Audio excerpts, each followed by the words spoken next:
In 2019, both Disney's Hollywood Studios and Disneyland opened Galaxy's Edge, a massive themed land to the immensely popular Star Wars franchise.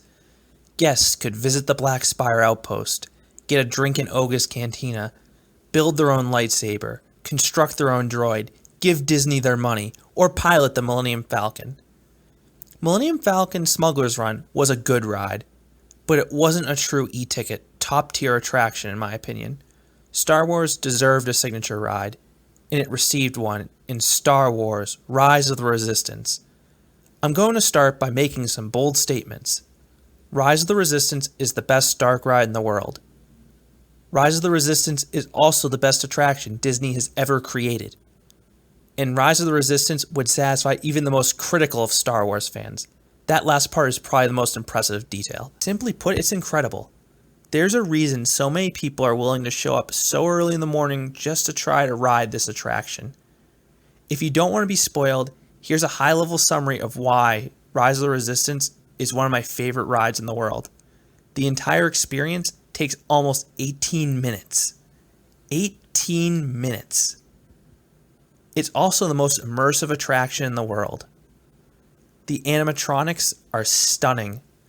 Their movements are very lifelike. You'll also be in awe at just how convincing the effects are. You'll have to keep asking yourself, how on earth did Disney achieve that effect? And it has just enough thrills to keep the ride engaging without distracting from the incredible set pieces. And that's all I can really say without going into spoilers. So if you want my full thoughts on the whole experience, please keep listening. And like I said, you've been spoiled. There will be spoilers. I repeat, there will be spoilers.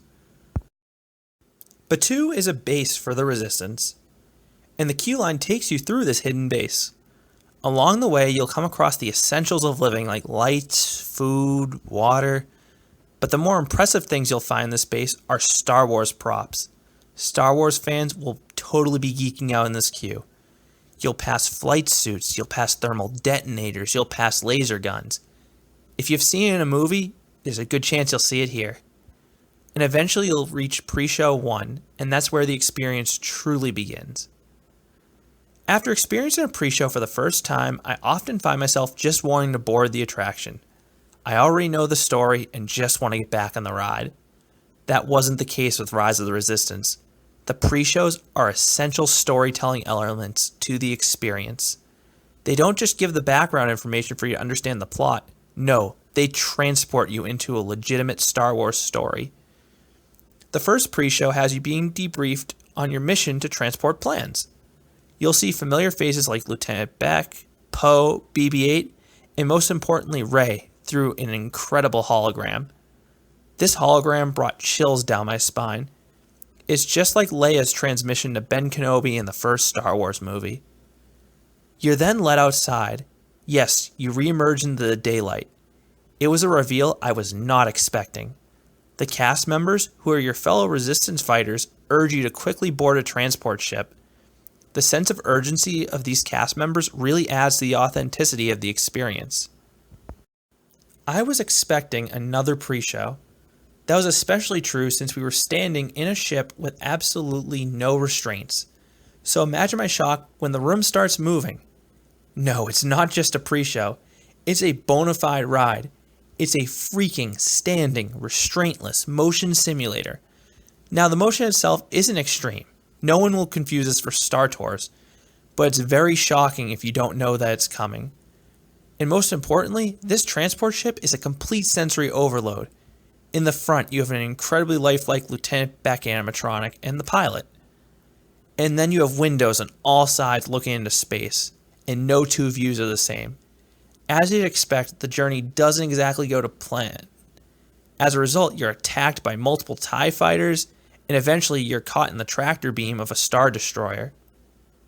That's followed by the grandest reveal in the ride.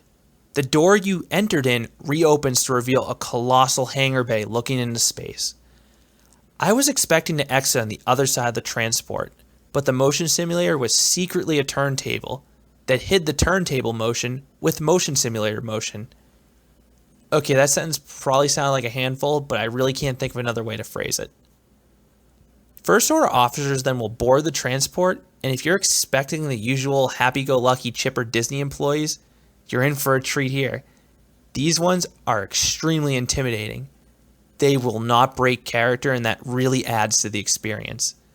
The first order officers will treat you like prisoners. They will interrogate you. And after all, Kylo Ren wants the location of the Resistance base, so he's going to send the A-Team. As for that hangar bay, it's absolutely breathtaking. I tried to avoid as many spoilers as I can for Rise of the Resistance before riding it, but this scene went viral, and I completely understand why. The sheer scale and level of detail in this room is unlike anything I've ever seen at a theme park. You know it's breathtaking when you see every single person, not just the theme park nerds, taking pictures. You then move into a hallway and you're grouped together for your interrogation. And if you like being a troublemaker, I recommend you mess with the computer buttons on the hall. Do it, I dare you. See what happens. But you don't have long in that hallway because you're led into the interrogation room. I strongly recommend you stand towards the back of this room or you might miss a few effects. I did on my first ride. This room is this odd V-shape with no discernible exit door, but more on that in a bit. General Hux and Kylo Ren will then appear above you and demand the location of the Resistance base. Since no one speaks, Kylo promises to come down and extract that information from us personally. But before he can get there, the Resistance breaks you out. Through the use of some clever projection mapping, the Resistance cuts through the wall and urges you to board their escape vehicles. Keep in mind, it has taken almost 12 to 13 minutes to reach this point. It is only now that you come face to face with the main ride system. But by this point, you're completely immersed in the story. You went from a theme park to Batuu to a Resistance base to a transport to a First Order Star Destroyer, and now you needed to escape that Star Destroyer. Rise of the Resistance uses a trackless ride system, much like Tokyo Disneyland's Pooh's Honey Hunt, Efteling's Symbolica, or SeaWorld's Antarctica, and it absolutely uses that ride system to perfection. This dark ride does things that simply would not be achievable with a conventional tracked ride system. The first room is the appetizer for what's to come. The ride vehicles dance about this giant set. You see all the ride vehicles swirling about. The empty ones are actually returning to the load station to take more people. Meanwhile, you're traveling through a hallway with the other 8 riders that were loading in the same station as you. You then see this droid deploy down from the ceiling, and at this point you realize this ride is going to have some incredible animatronics. You then back up and move further down the hallway before you come face to face with stormtroopers, and if you've seen any Star Wars movie, you know they're never going to hit you. But even though they miss, those gun effects are quite convincing. The laser blasts with the projector mapping scars on the wall were great, but then that leads into the AT-AT scene, and holy crud, those things are huge. I had seen this preview in the ride page, but I was still in awe at just how grand this set was. More stormtroopers then fire at you, and it's hard to say if you want to look at the AT-ATs or the stormtroopers. Or on the side, you have Finn, who I even missed on the first ride. You then are lifted up to the second floor, which I didn't know was coming. You then come face to face with an AT-AT, and as you can guess, the stormtroopers again miss you. But the laser blast effect is still just as incredible. Have I said at this point this ride has some awesome effects? You then travel down the hallway even further before you come face to face with the main antagonists, General Hux and Kylo Ren. This is the first of 2 Kylo Ren animatronics in the ride, and they look incredible. I've probably said incredible a lot to this point, but that's really the right word to describe this ride. Just look at this thing. You then back up and Kylo promises to chase after you. This is followed by one of the most underrated effects in the ride. Kylo charges towards you. It's a combination of a physical lightsaber and a immersion effect for Kylo himself. As you're trapped in this room, Kylo tries to cut through the ceiling with his lightsaber. And if you've seen the film, you know his lightsaber has that crackle to it, and they replicated that effect. This is followed by this room with these turrets that move forwards and backwards. It's almost like one of those video game levels where you have to time when to pass these things. And this is a perfect example of something that wouldn't be achievable without a trackless ride system. It's hard to tell what you want to focus on. Do you want to look at these turrets or the space battle? You then move further down the hallway and enter into my favorite room, the room with the big Kylo Ren animatronic. Finn warns you you're trapped. You turn around and look who's there, Kylo Ren. He uses the Force to pull you in. He's about to extract that information from you, then bam! The Resistance blows a hole through the spaceship, and Kylo is sucked into space. Somehow, your transport vehicles don't go into space. Instead, you travel down the hallway and through a door. And what's in this door? Well, if you look straight ahead, you can see some escape pods dropping into space. So what effect do they do here? It's a drop tower. Just like Tower of Terror, it's a free fall drop. And it has that gut-wrenching stomach dropping sensation. And it's made all the more impressive that you immediately segue into a motion simulator bit. Now this feels like Star Tours. I was not expecting the transition from the drop tower to the motion simulator to be seamless like this. There was no downtime. Eventually you crash land at the back outside, and man, what an experience Rise of the Resistance is. I mean, the amount of detail on that ride is mind-blowing.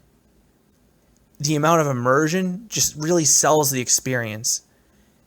It's so special that the cast members go all out with their role. I immediately wanted to get back in line, but unfortunately that wasn't an option.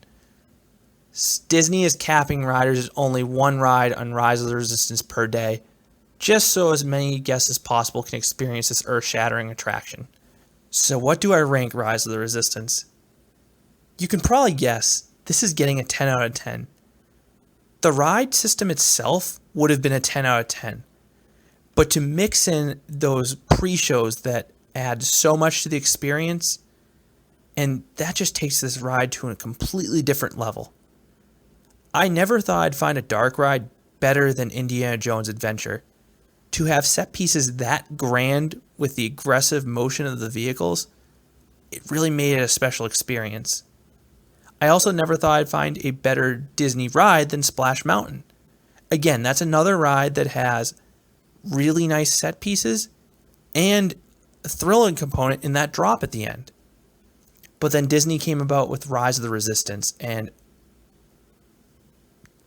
the theming in there is on a completely different level. It's unlike anything that you've ever seen at a theme park. And then that drop at the end is very underrated. Have you been on Rise of the Resistance? If you have, I'd love to hear your experiences about this ride below.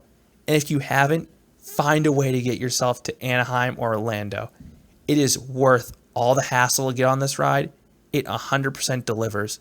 Rise of the Resistance is not only the best dark ride in the world, it is one of the best rides in the entire world. I would take this over most roller coasters. Thanks for listening.